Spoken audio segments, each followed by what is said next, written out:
As you continue through the Lucidpress project and you're looking at the rubric, please make sure that you're checking things off on your physical copy of the rubric.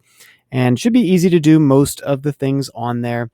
Just make sure that when you're doing those things, they're pretty clear that you're using them. And again, checking them off is going to help you. Now, one of the things that you're probably going to have questions about is the practical use of Icon Finder, the fifth thing on the rubric there. So Icon Finder, you can find it in the Images button, and it's one of the choices here. And what that allows you to do is find clip art illustrations, and many of them have transparent backgrounds, so you can use them as something other than just another image. So on this example I have here, I'm advertising dog walking.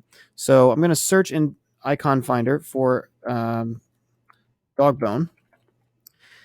And you can see there's a couple different examples here. Now, both of these should be what I want. Basically, what I want is, instead of just putting my text into a text box, I want them to be inside that bone. So I'm going to click on this one. And it's already on here, so I'm going to insert it. And you can see that's exactly what it is.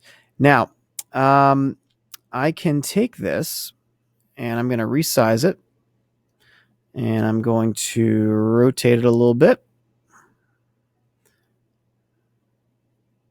and I'm going to put my text inside of that. Now, it's kind of hard to get it exactly straight, but you'll have plenty of time to do that.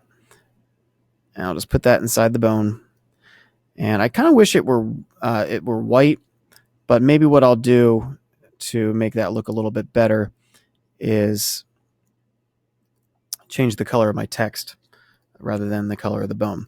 But that's just one example. I'm not entirely thrilled with the way that looks right now, but I certainly can try some different things with this. Now, changing the border is not going to do what I want it to. It actually puts a border around the image. So if you want your icons to be a particular color, you do have to find them in that color first. You could, of course, change it in Pixlr too if you really wanted to. Going to do something similar here with a different type. Now, this is just one of the templates. I haven't made any changes on here. I'm going to zoom in on this area. And by the way, if you don't know how to zoom, it's right down here. And I'm going to zoom in to 200% and scroll down here. And I'm going to do something similar with the Prestige Family Realty here. Go to Images, and you can see I already found some houses. Okay, and I'm just going to insert this house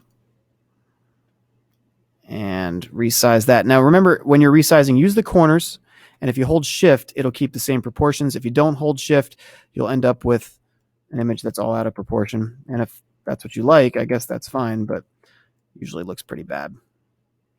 And I'm going to put that there. And then I'm going to bring this to the front, layout, bring to front, so it comes out on top. Okay, so those are a couple practical uses of the Icon Finder. You don't have to do that. You could turn it into part of your background. You could create a multi-layered image with your Icon Finder images and some clip art. You can use them as borders, as I did. I think that's a nice, easy way to use it, but definitely one of the ways you can have a practical use of Icon Finder. And let me know if you have any questions about that. You can do the same thing with shapes, obviously, too. Just use the borders of them rather than filling them in with color. And since you do have to have at least two objects with borders, that certainly would count if it was a shape with a border. Continue working on your project. And again, let me know if you have any questions. If I'm not here, save your questions for when I am, or ask me on Classroom.